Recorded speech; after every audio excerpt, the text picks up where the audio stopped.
ഇത് നമുക്ക് ചുറ്റുമുറുക്ക് ഉണ്ടാക്കുന്നതിന് നോക്കാം. ശരിക്കും ഈ മുറുക്ക് നല്ല ഈസി ആയിട്ട് വളരെ കുറച്ച് സമയം കൊണ്ട് തന്നെ ഉണ്ടാക്കിയെടുക്കാൻ വേണ്ടിയിട്ട് പറ്റും. അപ്പോൾ മുറുക്ക് ഉണ്ടാക്കാൻ വേണ്ടിയിട്ട് ഞാനിവിടെ 1 കപ്പ് അരിപ്പൊടി എടുത്തിട്ടുണ്ട്.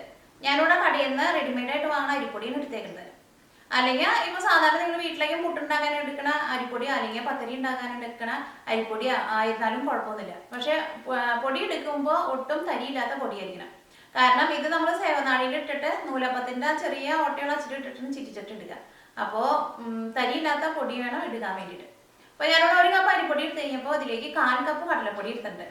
പിന്നെ ഇതിലേക്ക് കുറച്ച് കായത്തിൻ്റെ പൊടിയും ചേർക്കണം. പിന്നെ ഞാനിവിടെ ഈ മുറുക്ക് കുറച്ച് സ്പൈസി ആയിട്ടാണ് ഉണ്ടാക്കുന്നത്. അപ്പോൾ അത് മുളകിൻ്റെ പൊടി നിങ്ങളുടെ ടേസ്റ്റിനനുസരിച്ചിട്ട് ചേർത്ത് കൊടുക്കുക. ഇപ്പോൾ സ്പൈസി അല്ലാണ്ട് ഉണ്ടാക്കണമെന്നുണ്ടെങ്കിൽ മുളകിൻ്റെ പൊടി ചേർത്തില്ലെങ്കിലും കുഴപ്പമില്ല. ഇതിലേക്ക് ആവശ്യത്തിന് വെള്ളവും ആവശ്യത്തിന് ഉപ്പ് പൊടിയും ചേർത്തിട്ട് ഇത് നമ്മൾ ചപ്പാത്തിക്കായി കുഴച്ചെടുക്കുന്ന പോലെ കുഴച്ചെടുക്കണം. അപ്പോൾ ഇത്രയ്ക്ക് സാധനങ്ങൾ ഉണ്ടെന്നുണ്ടെങ്കിൽ ഈ ചുറ്റിമുറുക്ക് നല്ല ഈസി ആയിട്ട് ഉണ്ടാക്കിയെടുക്കാൻ വേണ്ടിയിട്ട് പറ്റും. അപ്പോൾ നമുക്ക് നോക്കാം ഇതതിന് മുറുക്കാക്കുന്നത് ചെയ്യാൻ വേണ്ടിയിട്ട് കുറച്ച് വലിയൊരു പാത്രം എടുക്കുക. 1 കപ്പ് അരിപ്പൊടി ചേർക്കാം.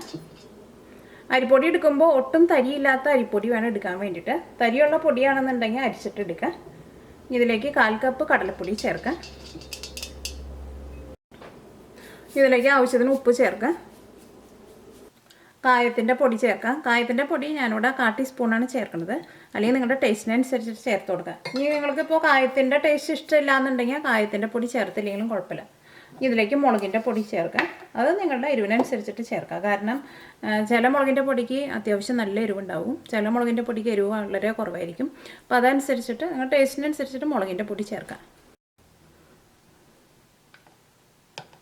മുളകിൻ്റെ പൊടി ഞാനിവിടെ 1 ടീസ്പൂണാണ് ചേർത്തേക്കുന്നത്. ഇതെല്ലാം കൂടിയിട്ടൊന്ന് മിക്സ് ചെയ്യുക.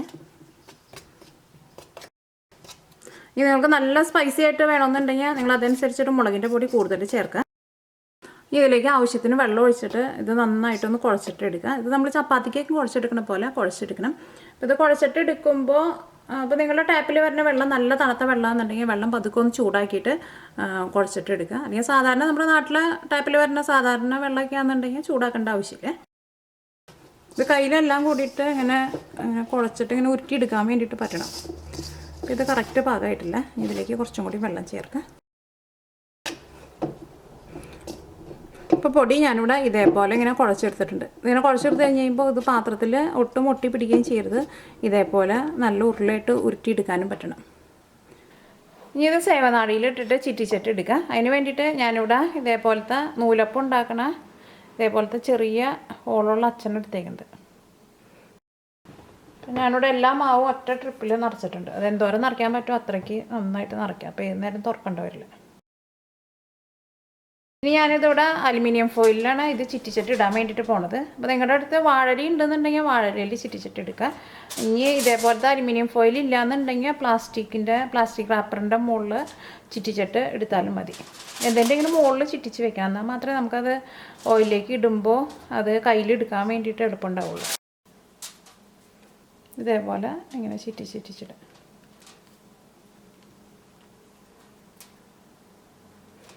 ഒരുപാട് കട്ടിയിലെടുക്കണ്ട.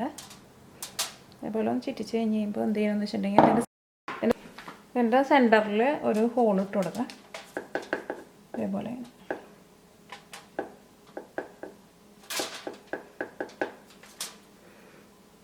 സൈഡിലിങ്ങനെ വിട്ട് നിൽക്കണ്ടെങ്കിൽ ജസ്റ്റ് ഇതേപോലെ ഒന്ന് ഒതുക്കി കൊടുക്കുക. ഇതേപോലെ നമുക്കൊരു 5-6 എണ്ണം ഇങ്ങനെ ചിറ്റിച്ച് വയ്ക്കാം. അത് കഴിഞ്ഞിട്ട് ഇത് നമുക്ക് ഫ്രൈ ചെയ്തിട്ടെടുക്കാം. അപ്പോൾ ഇത്രയ്ക്ക് ഞാനിവിടെ ചിറ്റിച്ചെടുത്തിട്ടുണ്ട്. ഇതിൻ്റെയൊക്കെ സെൻറ്ററിൽ ഇതേപോലെ ഒരു ചെറിയ ഹോൾസ് ഇട്ട് കൊടുക്കുക.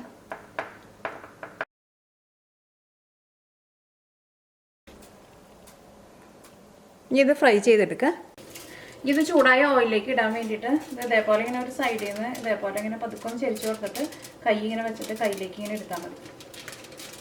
ഇതേപോലെ കിട്ടും. അല്ലെങ്കിൽ നല്ല പരന്നിട്ടുള്ള ചട്ടകം ഉണ്ടെങ്കിൽ ആ ചട്ടകം കൊണ്ട് ഇങ്ങനെ സൈഡിൽ കൂടെ എടുത്തിട്ട് ഓയിലിലേക്ക് ഇട്ടാലും മതി.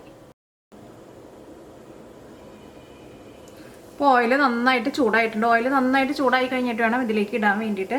കാരണം ഇത് ഇട്ട വഴിക്കാൻ ഓയിലിലേക്ക് ഇട്ട വഴിക്കാൻ ഇതങ്ങോട്ട് നന്നായിട്ട് ചൂടായിട്ട് അങ്ങോട്ട് ഓയിലിൻ്റെ മുകളിലേക്ക് പൊന്തി വരണം. അതനുസരിച്ചിട്ട് ഓയിൽ നന്നായിട്ട് ചൂടായിട്ടിരിക്കണം. അപ്പോൾ ഓയിൽ നന്നായിട്ട് ചൂടായിട്ടുണ്ട്.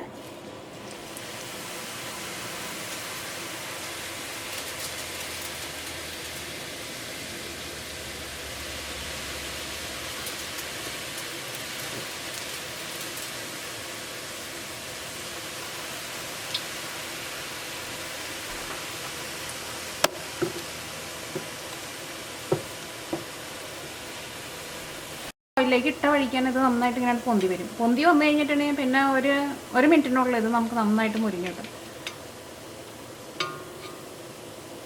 ഇതിങ്ങനെ വറുത്തെടുക്കുമ്പോഴായിരുന്നാലും ഇതൊട്ടും ഓയിലൊന്നും കുടിക്കൊന്നുമില്ല.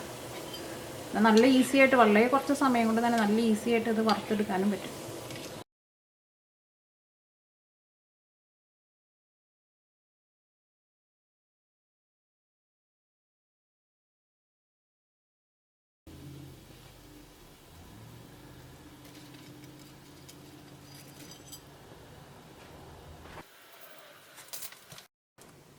ഇപ്പം നല്ല സ്പൈസി ആയിട്ടുള്ള ചിറ്റുമുറുക്ക് റെഡി ആയിട്ടുണ്ട്. ഇതിൻ്റെ പേര് ഞാൻ തന്നെ ഇട്ടതാണ് ചിറ്റുമുറുക്കെന്ന്. ഇത് ശരിക്കും ഉണ്ടാക്കിയെടുക്കാൻ വേണ്ടിയിട്ട് നല്ല എളുപ്പമാണ്. ഇത് വറുത്തെടുക്കാനായിരുന്നാലും വളരെ കുറച്ച് സമയം കൊണ്ട് തന്നെ നല്ല ഈസി ആയിട്ട് വറുത്തെടുക്കാൻ വേണ്ടിയിട്ട് പറ്റും. പിന്നെ അത് വറുത്തെടുക്കുമ്പോഴായിരുന്നാലും ഓയിലൊന്നും ഒട്ടും കുടിക്കില്ല. അപ്പോൾ നിങ്ങൾ ഏറ്റാദ്യം ഒരെണ്ണം ചിറ്റിച്ച് കഴിഞ്ഞിട്ട് ഏറ്റാദ്യം ഒന്ന് വറുത്ത് നോക്കാം. അപ്പോൾ നിങ്ങൾക്ക് അത് മൊരിഞ്ഞ് വരുന്നതിൻ്റെ ആ കറക്റ്റായിട്ടുള്ള പാകം മനസ്സിലാക്കാൻ വേണ്ടിയിട്ട് പറ്റും. പിന്നെ നിങ്ങളത് ഓയിലിലേക്ക് ഇടുന്ന സമയത്ത് ഇതേപോലെ ഇങ്ങനെ എല്ലാം കൂടിയിട്ട് ഒരുമിച്ച് നിൽക്കണില്ല.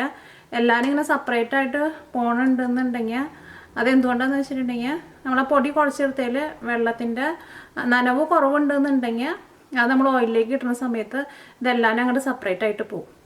അപ്പോൾ നിങ്ങൾ ഏറ്റാദ്യം ഒരെണ്ണം ഇതേപോലെ ഒന്ന് ചിറ്റിച്ചിട്ട് അങ്ങനെ വറുത്ത് നോക്കുക. അപ്പോൾ അതേപോലെ ഇങ്ങനെ സെപ്പറേറ്റായിട്ട് പോകണുണ്ടെന്നുണ്ടെങ്കിൽ അതിലേക്ക് നിങ്ങൾ കുറച്ചും കൂടി വെള്ളം ചേർത്തിട്ട് ഒന്ന് കുഴച്ചിട്ടെടുക്കുക. അപ്പോൾ നിങ്ങളെല്ലാവരും ട്രൈ ചെയ്ത് നോക്കുക. ഇതിന് അത്യാവശ്യം നല്ല എരിവുണ്ട്. ഇത് നല്ല ക്രിസ്പി ആയിട്ടാണ് ഇരിക്കുകയും ചെയ്യുന്നത്. നിങ്ങൾക്ക് എല്ലാവർക്കും നല്ല ഇഷ്ടമാവും ഇത്.